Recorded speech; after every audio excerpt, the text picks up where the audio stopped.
Hello, hello, hello, everybody. Good evening. This is Jaida Lopez, founder of Autism Incorporated. And yeah, I didn't go live on Monday. We ended up getting some tickets to the Celtics, and I can't even tell you how more exciting that was. The boys are really pumped. So, hey, making the boys happy, right? So today I'm coming on live because, as some of you may know, on April 19th, 2017, from 6 to 8 at the Mildred Ave Community Center, I am collaborating with C-Plan to do a parent-led discussion around the role of parents as partners.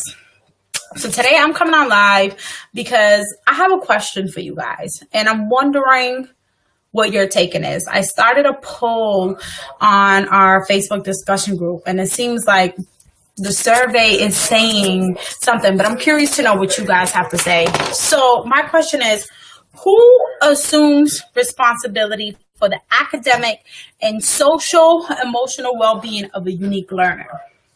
For me, as a parent, I'm going to say, for me, this means I'm responsible. I'm responsible for the academic growth in the social emotional well-being of my child. Because if I am not an active parent, I'm not going to know how my child is doing academically. I'm not going to know how my child is doing socially, emotionally in school. So I have to start with holding myself, again, accountable in the development of my child. But I'm curious to know what you guys would say. So again, the question is, who assumes responsibility for the academic and social emotional well-being of a unique learner? So is it the parent? Is it the educator? Or is it the policymakers? What do you think? Again, me, Jaida Lopez, founder of Autism Incorporated, I say it starts with me as the parent. But I'm curious to know what you guys have to say. I'm hoping that you guys can drop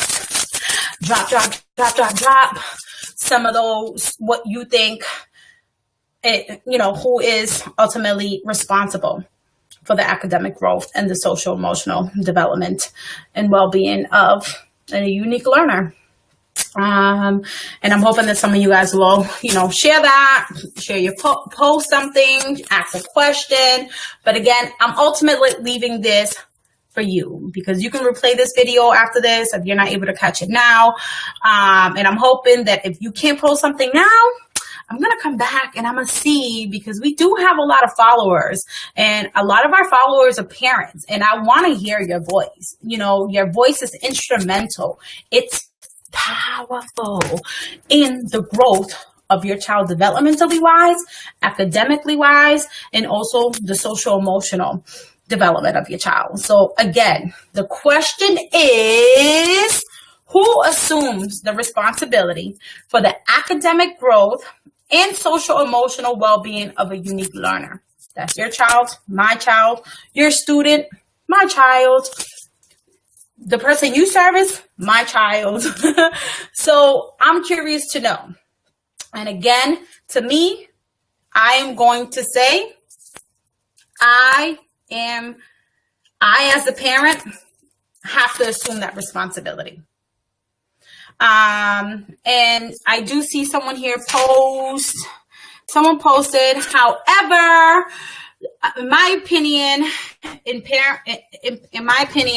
parents do have the most responsibility. However, I think there has to be a team effort between educators, legislators, and community to make real long-term positive changes.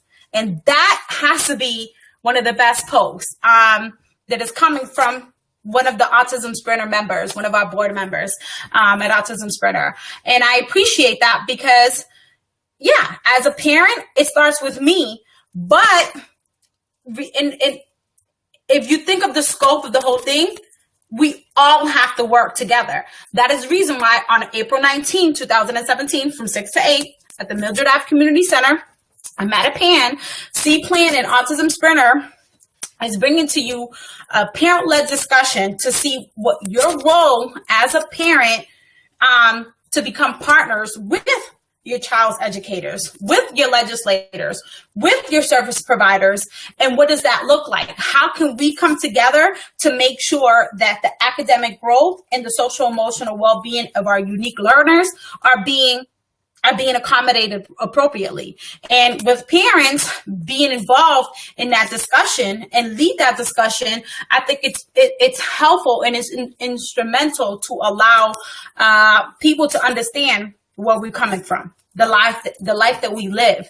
And if we're not forthcoming with that, and we're not being in our truth about what that looks like, then, how can we really engage and have other people service our children if we ultimately are not leading those discussions, those concerns? We're not talking and bridging those gaps that are holding us back.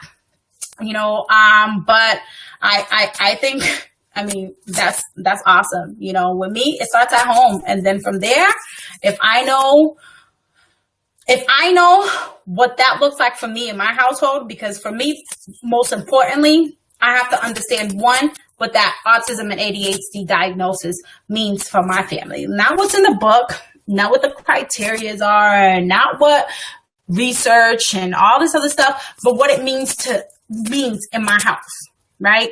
So if I don't know what autism and ADHD means to me in my house, how am I able to have these discussions with the people that I need help from in terms of giving my children accommodations in school and how to service them appropriately so they can make academic progress and they can be socially, emotionally well in the environment that they're in?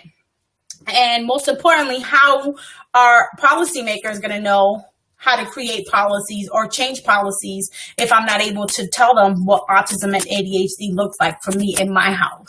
And what I feel as a parent it's instrumental for the growth of these diagnoses, because the numbers are increasing and they're going to continue to increase, which with those numbers increasing, so should the level of education, the level of services, and the level of policy changes should also be increasing and modernizing along with the numbers, right?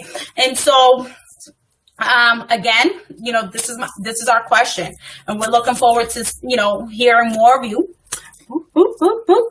Drop some comments, some questions, and tell us what you think about this question. And the question again is, who assumes the responsibility for the academic growth and the social emotional well-being of a unique learner?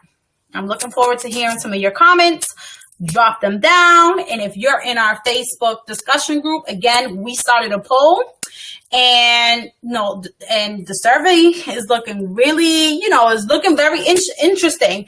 And so we'll share the outcome of that poll again at the role of parents as partners, parent-led discussion on April 19th, 2017 at the Mildred Ave Community Center in Mattapan from 6 to 8. So again, take a look at here, replay this video and tell us what you think. You guys have a good night.